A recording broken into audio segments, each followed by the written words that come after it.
छत्तीसगडमध्ये गांगलूर पोलीस ठाण्याच्या हद्दीतील कोरचोली आणि लेंद्राच्या जंगलात पोलीस आणि नक्षलवाद्यांमध्ये चकमक झाली। घटनास्थळावरून 8 नक्षलवाद्यांचे मृतदेह सापडलेत। डीआरजी, सीआरपीएफ, कोब्रा आणि बस्त बटालियनचे जवान आणि नक्षलवाद्यांमध्ये अजूनही चकमक सुरूच आहे। सकाळी 6 वाजल्यापासून नक्षलवाद्यांसोबत जवानांची चकमक सुरू आहे। चकमकीत अनेक स्वयंचलित शस्त्र जप्त झाल्याची माहिती समोर येते। अधिकचे अपडेट जाणून घेऊयात। आपला प्रतिनिधी रोमित तोंबरलावर आपल्या सोबत आहे। रोमित, सकाळपासून ही चकमक आतापर्यंत सुरू असल्याचं समजतंय, काय अधिकचे तपशील आहेत या चकमकीबद्दलचे?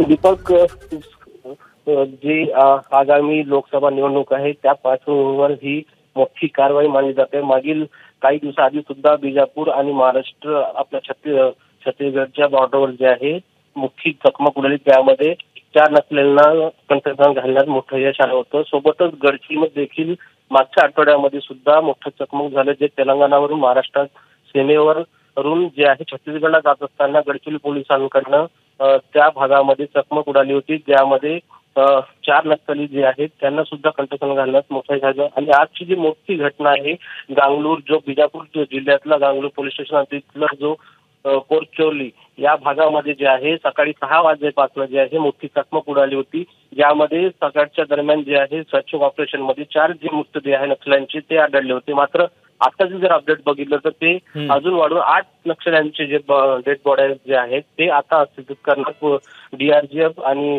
कोब्रा बटालियनच्या भागामध्ये जे सर्चिंग ऑपरेशन सुरू होतं आणि त्याच भागामध्ये जे आहे अजूनही कॉम्बिंग ऑपरेशन सुरू आहे। महत्वाचं म्हणजे आगामी लोकसभा निवडणुकीच्या पार्श्वभूमीवर जर बघितलं तर ही पोलिसांसाठी मोठी यश मानलं जात आहे। दीपक, रोमित, धन्यवाद दिलेल्या सगळ्या सविस्तर माहितीबद्दल। एबीपी माझा, उघडा डोळे बघा नीट।